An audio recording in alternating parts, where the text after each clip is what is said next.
vocês estão? Eu sou a Dado Martins e vocês já me conhecem e vocês estão no meu canal Recado Dado.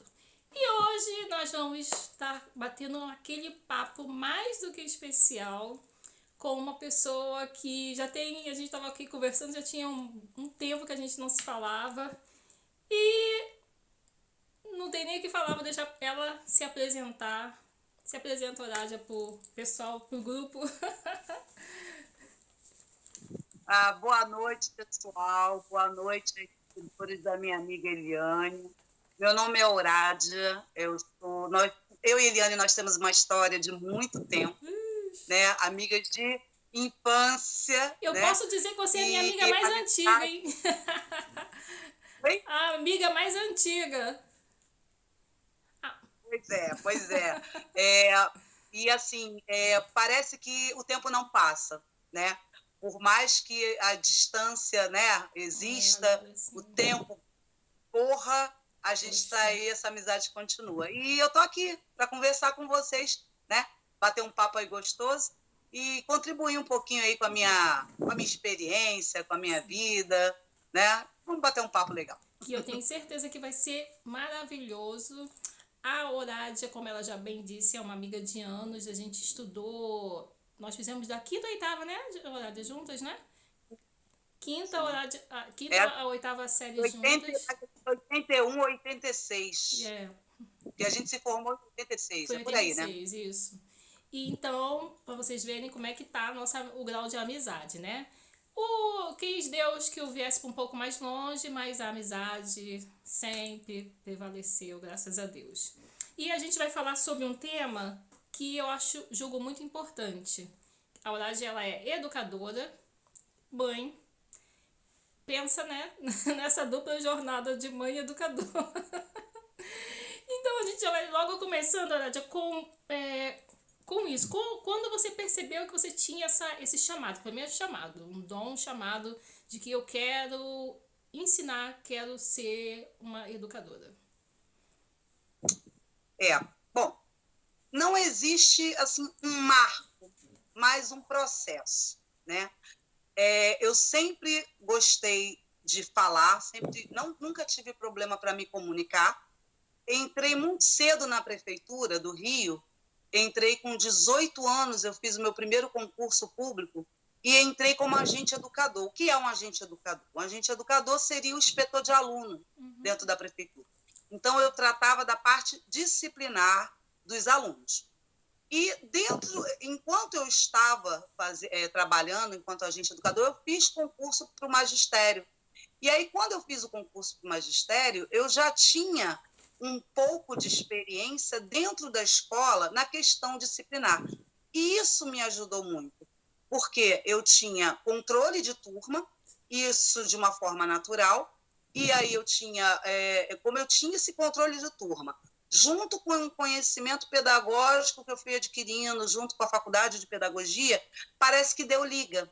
E aí, quando eu me vi dentro de sala de aula, eu conseguia ter o controle de turma, que eu acho que é extremamente necessário para qualquer profissional da educação. Eu acho que sem isso você não consegue dar um ai dentro de sala de aula.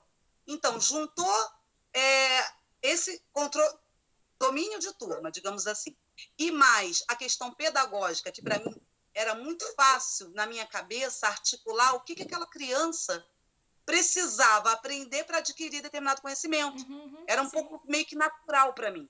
Então, juntou as duas coisas. Quando eu me vi, né, eu já estava conseguindo alfabetizar, já estava conseguindo dar aula para jovens e adultos, porque eu peguei desde a educação infantil até adultos. Então, eu consegui pegar experiência, sim.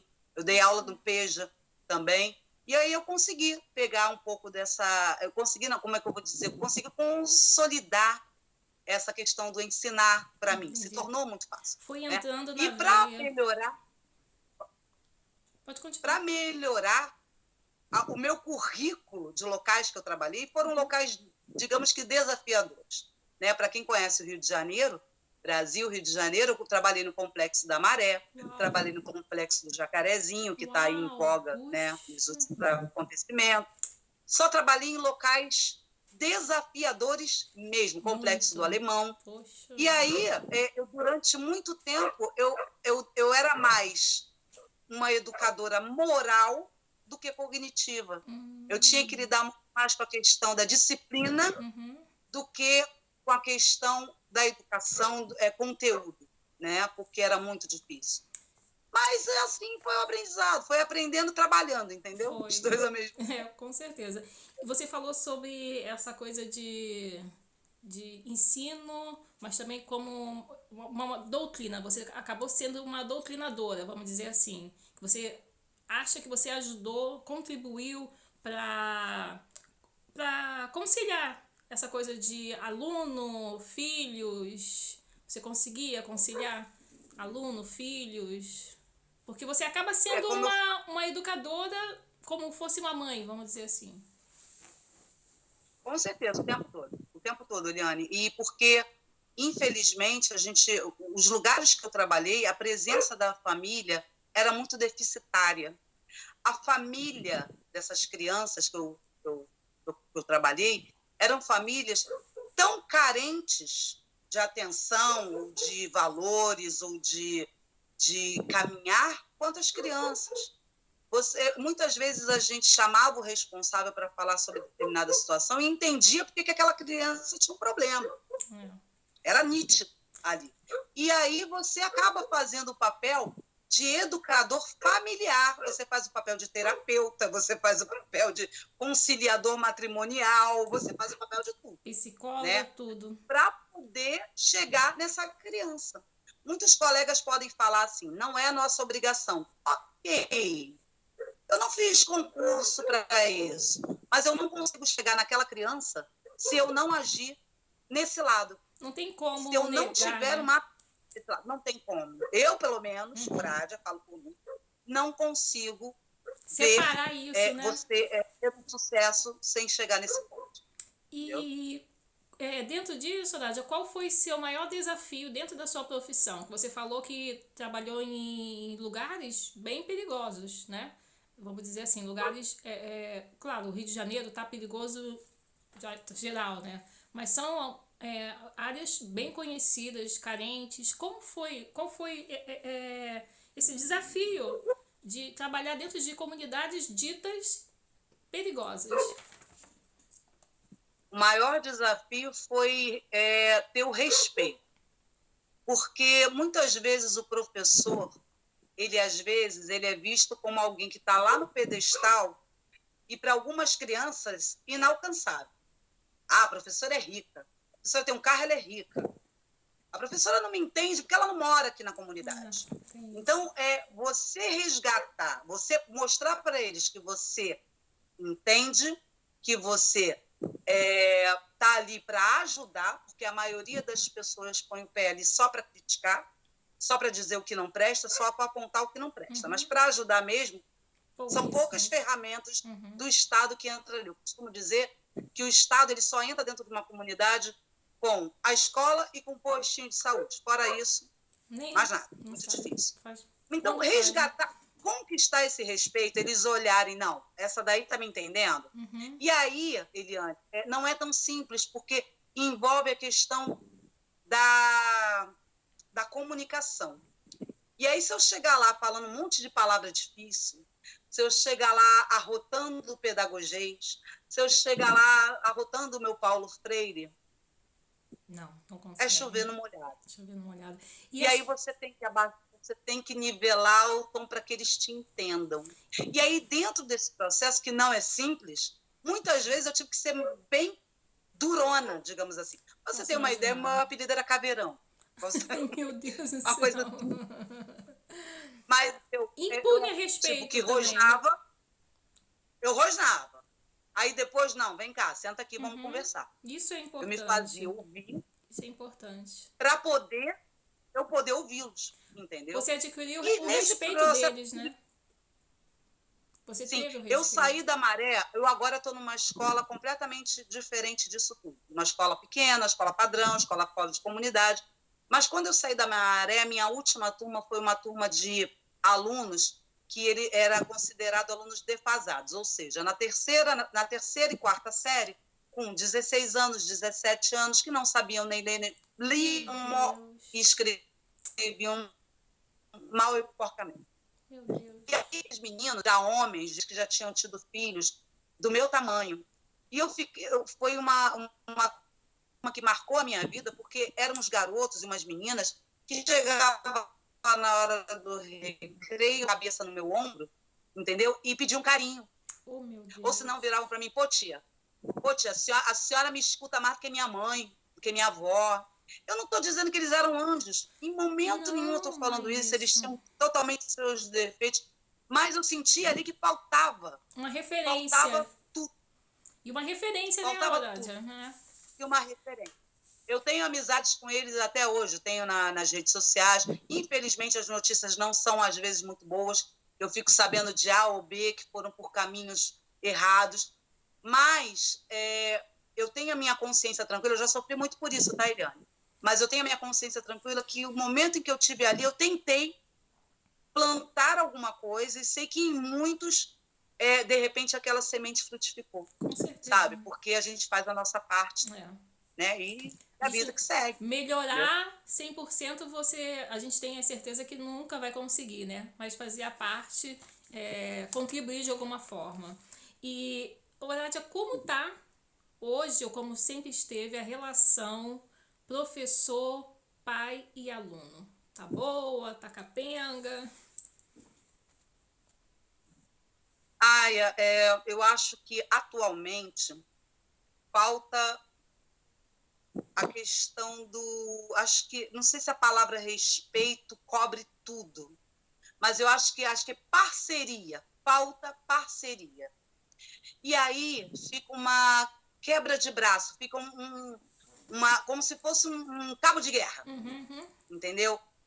Eu não vou ser nepotista a ponto de defender só a classe do professor, e nem muito menos crucificar todas as famílias. Não existe 100% em nada. Mas o que eu vejo é jogando a responsabilidade que lhe cabe. Entendi. Sabe? A família, ela está muito, às vezes, não todas, lógico, mas muitas estão muito omissas. E não querem ter o trabalho que lhe cabe. Por que você acha que acontece essa omissão? Por que é difícil? As pessoas têm dificuldade de colocar, de educar, dar trabalho. Educar, dar trabalho. Nós somos mães. Tirando a minha parte de educadora, eu me ponho como uma educada a trabalho. Então eu passo dizer pro outro, não, dá trabalho. Verdade. Aí eu passo a responsabilidade para outro porque eu não quero ter trabalho assim. Eu lembro que eu tenho um amigo que ele é professor de história. E ele contava que ele tinha uma aluna que era terrível. E uma vez ele explicando a aula, ela levantou a mão e falou: professor, eu quero fazer uma pergunta. Ele falou: vai fazer uma pergunta conivente, né? Olha que eu tô dando aula. Aí a menina fez uma pergunta totalmente obscena, que não vou nem falar aqui. Aí ele falou: olha, até lembro o nome da menina, Cristiane. Cristiane, olha, amanhã você traz a sua mãe, que você só entra com a sua mãe. Aí no outro dia ele falou que a mãe dela foi. Aí foi, quando ele olhou pra mãe, ele falou: tá explicado. Tá explicado, não precisa nem falar nada. E aí, quando ele contou o que a menina tinha falado, ela ria de se acabar. Ria de chorar. Aí ele falou: Eliane, esse conflito de professor e aluno é terrível, porque a gente... Parece que os pais jogam toda a responsabilidade pra gente e você tem que fazer tudo. Você tem que educar, você tem que... tudo. Um filho que... É aquilo que eu falei no início, a gente é terapeuta, a gente é professor, a gente é tudo misturado. Mas, ao mesmo tempo, Eliane, assim, só para equilibrar as opiniões, às vezes eu vejo colegas que se colocam numa redoma e insistem em não querer olhar para um outro lado daquela família. Sabe? A gente tem, às vezes, famílias que são muito necessitadas de orientação, sabe? Que às vezes com uma conversa legal, uma orientação, ela melhora. Eu já vivi inúmeros casos assim. Não são todos, mas inúmeros casos assim. E às vezes eu falo hoje em dia, não só como professora, mas também eu já fui coordenadora pedagógica, eu já fui diretora de creche. Hoje em dia eu estou como diretora adjunta, né, da escola, não estou em sala. E às vezes a gente tem que chegar para o colega, escuta, sabe? Ouve um pouco mais essa criança. Mas será que o Se essa criança professor... chega... Mas será, Horácio, Oi? mas será que o professor também não está cansado, está esgotado? Também, Que é uma... também, é uma... Também. Então, Eu entendo todos os lados, Eliane, só que a gente, quando está no cargo de gestor, a gente tem que agir por todos os lados. é, Eu tenho que olhar aquele meu funcionário que chegou de mau humor, é, que chegou de mau humor porque brigou com o filho, e aí ele chega, né, mal, e eu tenho que tem que... ouvir e dar um retorno. Uhum. Eu tenho que ouvir o professor que tem os seus problemas pessoais e de trabalho, e eu tenho que ouvir também a família. Não tem Às jeito. vezes a família chega lá para reclamar do professor, e quando a gente para e deixa aquele cidadão falar, e depois a gente intervém, a gente vê que o problema não era nem o professor. Ele estava com outro problema em casa e chegou lá para descontar em alguém. Tudo é o diálogo. E aí Se você teve alguma inspiração, uma pessoa que você falou assim, meu Deus, eu quero ser igual a professora X, vamos dizer assim. eu tive várias inspirações, colegas que começaram comigo ali na sala de aula e hoje em dia, né, também estão em direções, estão em coordenadorias, na Secretaria de Educação, que me inspiraram talvez por eu encontrar ali o reflexo daquilo que eu já pensava. E elas já agiam daquela forma, né? Quando eu trabalhei na Maré, eu fiz um grupo de amigas totalmente diferente uma da outra. Isso é incrível. Nós somos totalmente diferentes. Nós nos intitulamos Trem da Alegria. E essa amizade perdurou, que virou família. Uma batizou o filho da outra, a outra foi madrinha de casamento, ou seja, viramos uma grande família. E o que nos unia, apesar das diferenças, o que nos unia era a alegria de estar ali, com todos os conflitos que tinha na comunidade, a gente se sentia feliz ali naquele local, e os objetivos. E aí, eu vou fazer, pegando essa tua pergunta, eu vou jogar para uma inspiração que era de nós todas, que parece clichê, mas para quem trabalha em comunidade não era, que era Paulo Freire. E aí a gente tinha aquele sonho, ainda temos aquele sonho, né, de uma educação libertadora, que era o que ele pregava, que era uma educação crítica, que era educar aquelas crianças ali, daquele contexto, daquela comunidade, de que eles eram capazes, que eles não nasceram ali, precisavam morrer ali, não precisariam passar pelo que o pai ou pelo que o irmão passou. Então, a gente acreditava muito nisso. Isso era uma fala muito constante com as crianças, tanto com os pequenininhos quanto com os maiores. Então, acho que de inspiração, eu tenho as minhas amigas de trabalho, né, que são amigas, colegas de trabalho que se tornaram amigas até hoje, e Paulo Freire naquilo que a gente acreditava enquanto educação numa comunidade conflagrada pelo crime no Rio de Janeiro. Puxa vida, gente, eu fico vendo assim, quando eu falo que ser professor é um dom, é um talento natural que a pessoa tem. É uma pena que a profissão de vocês não seja valorizada, é uma pena que alguns pais não valorizam. Na minha rua, no Rio, tinha uma escola, rapidinho pra gente terminar, e uma vez passou a mãezinha segurando a mão da filha e a mulher falava mal da professora, xingava aquela filha disso, filha daquilo, e a menina ouvindo assim, eu falei, meu Deus, como tira a autoridade, como tira toda até a inocência da criança em cima de uma figura tão importante, né, que você lembra, na nossa época, professor, diretor, tudo era muito assim, respeitoso, né? A gente respeitava, nossa, faltava só idolatrar aquelas pessoas. E hoje eu lamento por ver que muitos não dão o valor que vocês merecem de verdade. Eu aplaudo a profissão de vocês, acho linda e de verdade seria uma das profissões que eu quis, mas se bem que até hoje eu ensino, né, porque não tem jeito, né? Não da forma como você faz, mas a gente acaba caindo nisso. Essa questão que você falou, só para complementar, a mãe não entende que mesmo que a criança, às vezes, até fale alguma coisa do professor, no fundo ele gosta daquele professor. Exatamente. E aí ele escuta a mãe dele falando barbaridades do professor, isso magoa. Sim. Sabe? Isso afeta a criança. Sim, também, e elas não pensam nisso. O rostinho dela, olhando pra mãe, foi justamente isso. Poxa, tá falando da minha tia? Porque passa, às vezes, até mais tempo do que a tia, do que com a própria mãe, né? Que a gente só vai lá buscar e a professora tá ali sendo desrespeitada pelo responsável, Deixa eu te infelizmente. contar uma coisa rapidinho que até envolve você. Ano passado, antes da pandemia, eu fui no shopping Bangu, e aí eu passei na praça de alimentação. Quando eu olhei numa mesa, estavam todas as professoras da Ana Amélia do nosso tempo. É Dona mesmo? Alba, Dona Teresa Anice, Ah, Dona Fátima, gente. Eliane. Eu parecia uma criança. Ah, Sabe, eu queria chegar nelas e, ao mesmo tempo, fiquei nervosa. Aí eu virei, fui lá, me apresentei. Aí a Dona Teresa, a adjunta da aham, Tia aham, Edith, aham. a Dona Teresa foi, eu lembro de você, lembro da sua... Não sei se lembra, mas disse que lembrou. Aham. Dona Fátima também. Olha, foi uma emoção. Eu com 48 anos de idade. Puxa, Eu fiquei emocionada de olhar aquelas pessoas como se menina. fossem celebridades na Nossa, minha eu vida. encontrei uma vez a Dona Alba. E você sabe que a Dona Alba era toda, né? Não ria, toda Uhum. sisuda. Eu Eu sou estava, professora por causa dela. eu estava lá É, na Antigas Sendas. Era Sendas, olha isso, já tem um tempo. E aí, eu tava com uma amiga fazendo compras, aí eu falei, Fátima, aquela ali é uma professora minha, contei, né, a história dela, não vou ficar igual você, meu Deus, não vou, ai meu Deus, que nervoso. Aí a Fátima falou, vai lá, fala com ela.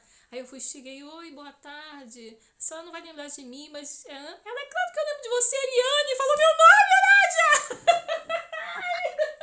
menina, eu a gente chorei. se sente uma... Eu chorei de emoção, eu abracei ela. E eu falei, Que nervosa. eu tinha medo da senhora, porque a senhora era muito séria. Ela disse, que não sou assim não. Com aquele bob, lembra que ela usava um lenço com bob? Olha, eu chorei de emoção, uma burra velha.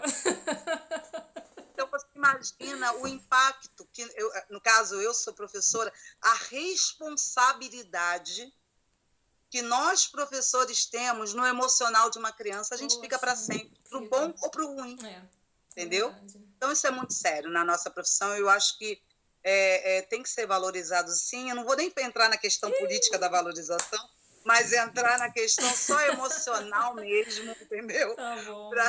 Senão eu choro. Olha, nós estamos chegando ao finalzinho desse bate-papo incrível, maravilhoso, que eu estou amando. É uma pena que a gente tem que terminar, senão vai ficar Também. muito longo. Tem Então, mais parte 2. com certeza. Qual o recado dado que você quer deixar para os pais, para as mães? Um recado que você quer se despedir dessa noite? Recado dado é o seguinte: não boicote o futuro dos seus filhos. Educação é o que a gente leva. Para a gente ser alguém na vida, não no sentido financeiro só, mas no sentido de pessoa. É educação, é o conhecimento. Né? A gente que vem de família humilde sabe o valor que tem uma boa educação. Uma educação que nos leve a patamares maiores. Né? Então, valoriza a escola do seu filho, ajude a escola do seu filho a ser melhor do que ela é. Show. E incentive ele sempre. Ele pode não ser o melhor, mas ele vai ser o melhor que ele pode ser. E ele precisa da família para isso. Seja pequenininho, seja adolescente, ele precisa da família para ter esse apoio, esse suporte emocional e poder ser alguém, como eu disse, não no sentido só financeiro, mas no sentido emocional para o futuro dele. Esse é o meu recado dado aí para todos os pais. Tá Que bom? maravilha, gente. Adorei nosso bate-papo, amiga. Foi muito bom mesmo. Tenho certeza que essa nossa conversa vai servir de incentivo para muitas famílias. Tenho certeza Tomara. que muitas mães, muitas mãezinhas que vão ouvir essa sua mensagem vai mudar, vai melhorar, vai ter mais atenção, vai mudar de atitude, né? Que o canal é para isso, uma metanoia, mudança de atitude, mudança de pensamento. Esse é o objetivo do canal. Recado dado. Querida, vamos Eu fechar. quero te desejar, só um pouquinho, só te desejar os parabéns, tá bom? Adorei aqui e você tá ótima nesse papel, adorei. Obrigada, querida. Continue, tá? Parabéns. Tá sendo sucesso por causa de vocês, com certeza. Todas que participam falam, eu me sinto importante, vocês são importantes, porque são pessoas anônimas, mas com histórias de vida incrível. Não poderia ter pessoas diferentes nesse canal E você foi uma delas. Eu falei, gente, eu tenho que chamar a Horádia. A Horádia é a educadora que eu quero entrevistar. E rever você, minha amiga. Ah, E você vai fechar com o slogan. Sabe qual é o nosso slogan? Recado dado, espero ter te ajudado. Recado dado, espero ter te ajudado. recado dado. Espero ter te ajudado. E até a próxima. Querido, um grande beijo para suas filhas. Sinta-se abraçada por Obrigada mim. também, da sua família toda. Obrigada, querida. Sucesso para nós. Beijo. Muito obrigada.